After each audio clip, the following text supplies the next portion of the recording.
I'm Gator McKlusky. On my way in to see the Daniel Craig fifth and final outing as James Bond in No Time to Die. This is the 25th official Bond movie. Hey, Gator. This is the guy. No way. Yeah, this is the guy who Hey, man. Gator McKlusky. We're big fans. Hey, can my son meet you real quick? Yeah, hey man, how are you? This is the guy that does the reviews. Remember? Yeah. What's up? Were you going to the movies? All right, yeah, I've seen the Bond movie. I'm trying to do a review though. Oh, hey, I'm sorry to bother. all right. This is the guy. He's like, Gator McKlusky here. It's great. I'll show you the episode. All right, enjoy the movie, guys. All right, it's been a long road to the big screen for this film. Development started back in 2016 when the original director, Danny Boyle, and writer John Hodge both leaving for creative differences. Whoops. So this resulted in the first release date being moved to April 20th. Then, once the COVID crisis hit, this was the first major motion picture affected by the pandemic. They pushed the release date to November 2020, then to April 2021. Now, it's finally hitting the big screen here in the States on October 8th, 2021. Now, I have high hopes for this chapter in the latest James Bond series. There's never been a Bond film hammered with such intense rumors and speculation. I'm trying to keep myself focused going in, but it's difficult because, the rumors of a female 007 and... Prepare to die? I guess. I don't know. As I stand here, I don't know if that's the truth or not, but I'm going to try to keep an open mind and go into the theater and... we'll see what happens here.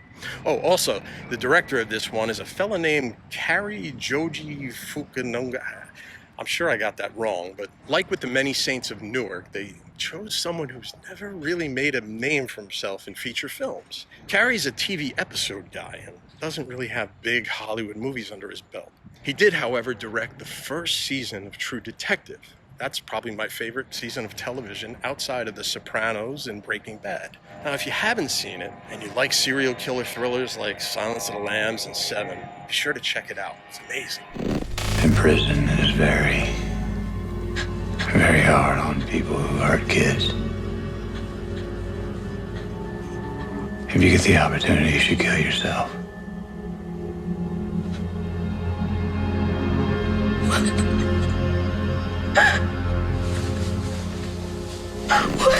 So I'm off to go to Daniel Craig's retirement party. Let's hope he gives us something closer to Casino Royale, maybe, and not Quantum of Solace. So for now, Gator, out.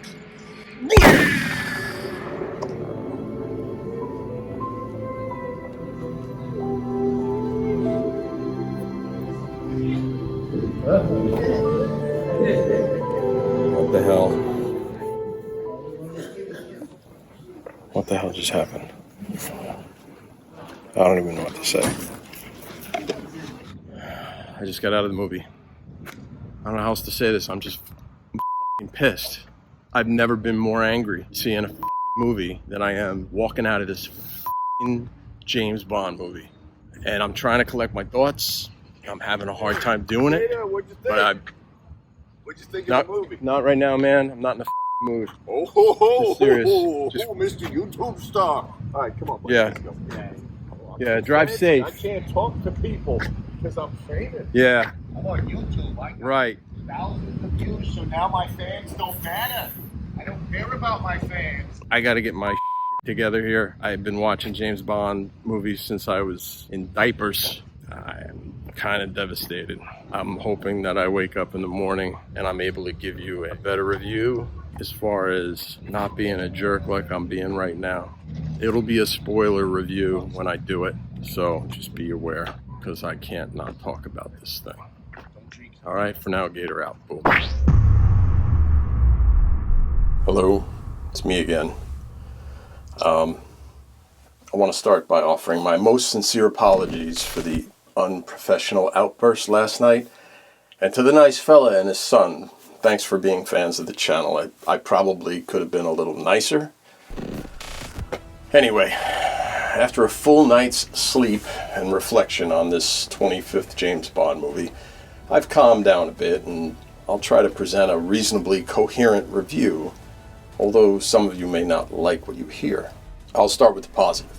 This was the most beautiful looking film I think I've seen in quite some time. The cinematography was outstanding. At times, all I could think about was how lucky Daniel Craig is to be able to see all of these grand, exquisite locations. This is the first Bond film shot entirely in IMAX, and the visuals are stunning to say the least. Now, before I continue, I must stress how crucial it is for this to be seen on the big screen, in a traditional theater. All of the work that goes into this and certain other films can only really be fully appreciated at a quality cinema. I try to always go to my favorite Dolby theater that actually has seats that rumble a bit when the sounds are loud and exciting. It adds to the overall experience. I've often said that anyone who watches films of this magnitude on their mobile phones should be taken outside and executed. And not really, I exaggerate to clarify. I wasn't all too impressed with the visual effects and the sound in the movie.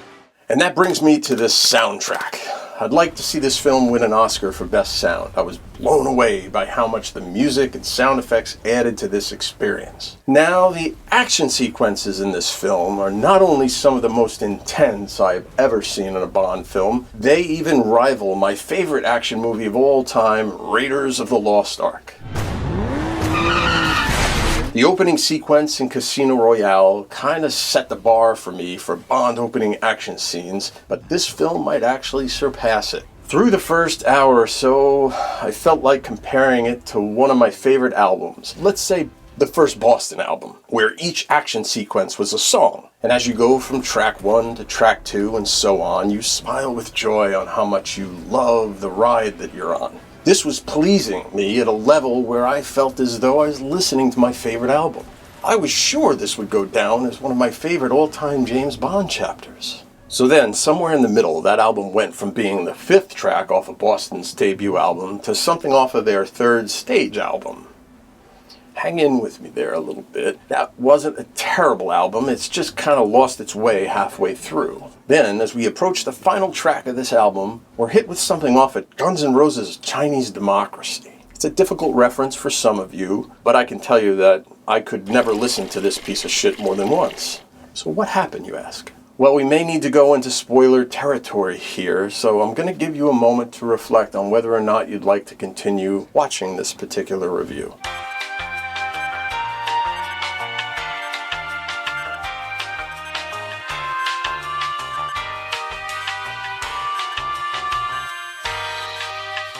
You good? Anybody still here? Okay. We talked about the good. Here comes the bad and the ugly. First and foremost, let's alter the title of this film a little.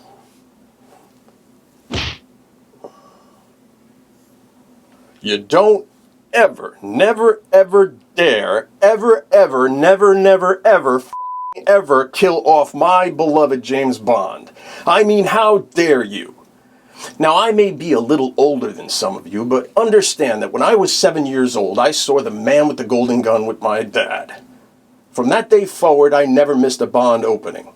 I would cut school, I'd take the day off from work, do all I needed to do to see these films opening day, and I was never disappointed until perhaps maybe later in life when I became this pretentious douche that for some odd reason you still listen to. Yes, some of the films in hindsight were dog shit, but they were still Bond movies and I loved them all. The difference is they stuck to a certain formula and they never broke the rules. Well, that's quite a nice little nothing you're almost wearing. See, I understand why at some point Bond needed to stop smoking. And I get why he had to stop slapping women around. Not the worst thing to slap a woman now and then. As I remember, you said you don't do it with a clenched fist. It's better to do it with an open hand. I haven't changed my opinion. You haven't? No. Those were changes I could deal with as I matured into a responsible adult. Well, if you have tried everything else, and women are pretty good at this, they can't leave it alone. They don't want to have the last word, and you give them the last word, but they're not happy with the last word. They want to say it again and get into a really provocative situation. Then I think it's absolutely right. But this film broke too many rules and seemed to fall into today's current trend of having to please, dare I say it, the woke crowd. He thinks I'm still a virgin.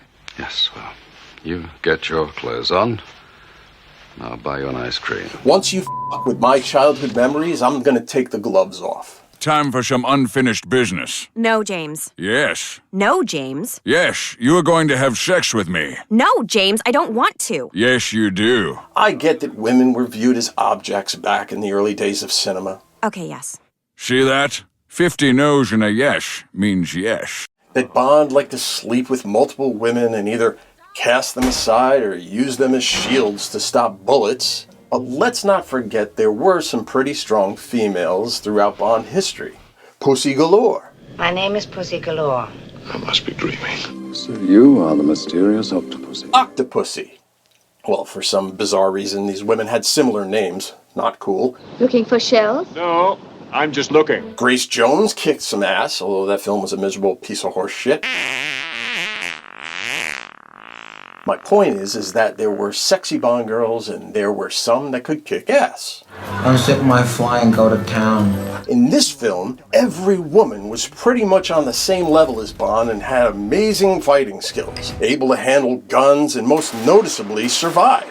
Ana de Armas, the lead from the fantastic Knives Out, shows up at some point and appears to be that typical Bond girl. Absolutely stunning in a dress that anyone with a heartbeat would drool over. She was silly and cute and sexy. My James Bond would sleep with her and then use her to stop a bullet. Apparently, she kicks ass and can handle a gun as well as any Bond girl in high heels with her boobs hanging out of a dress. Did I mention she looks spectacular?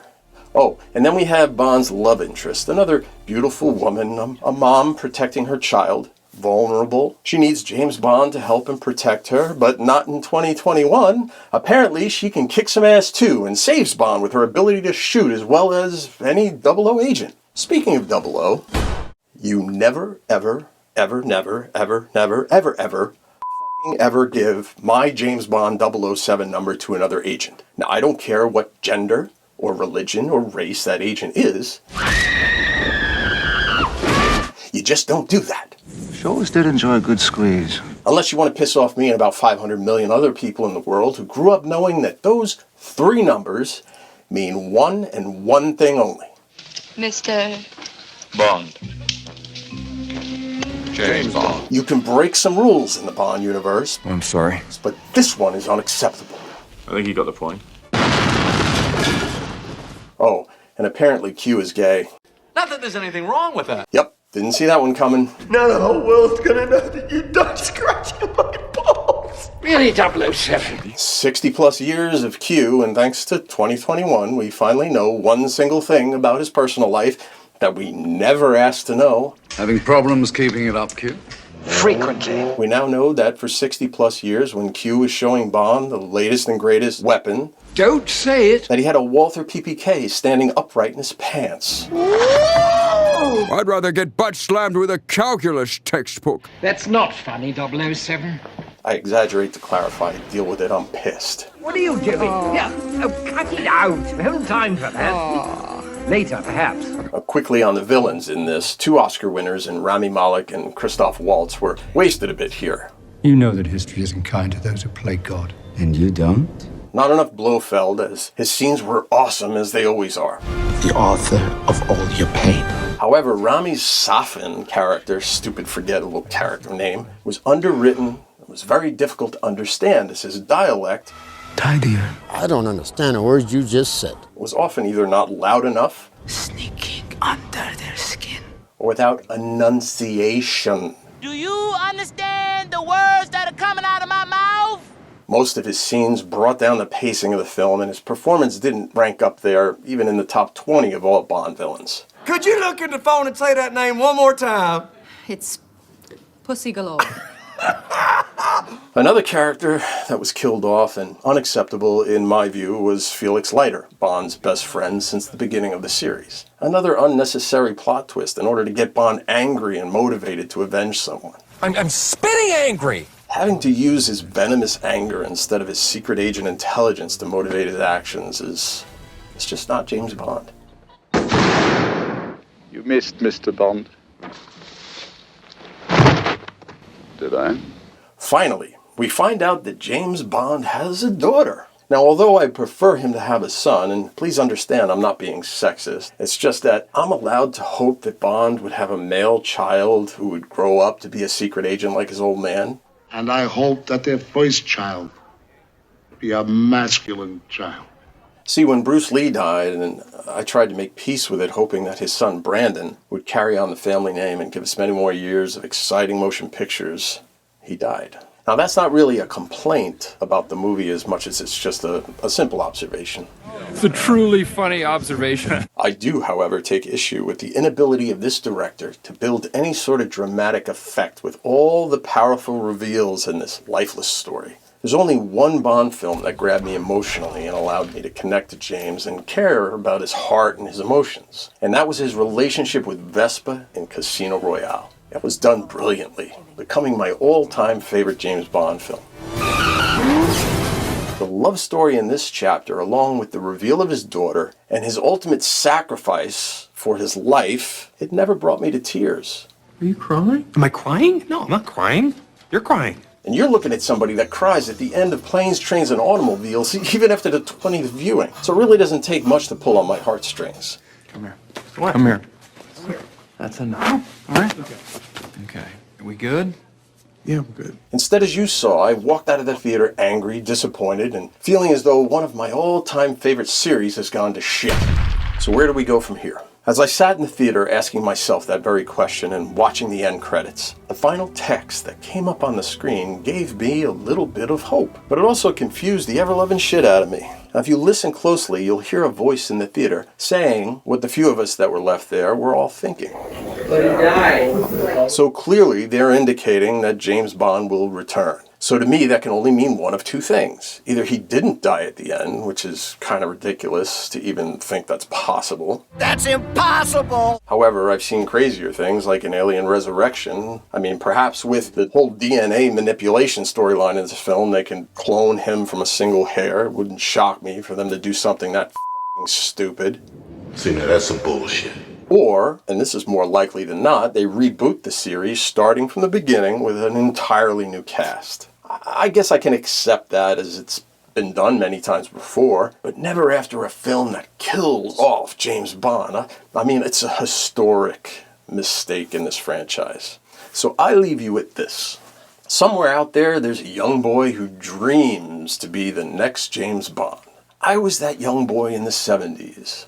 So if you feel as though you may be the next James Bond, my suggestion to you would be to run out to the closest gender reassignment clinic and inquire about the process of becoming a woman. Oh, and then you may want to go to acting school maybe and hit the gym. That's all, folks. From this unapologetic, undisciplined douchebag movie reviewer about to lose half his subscribers, I can finally say, Gator out. What? Watch for new movie reviews and documentary series. Don't forget to subscribe and click on that bell so you know when new reviews arrive.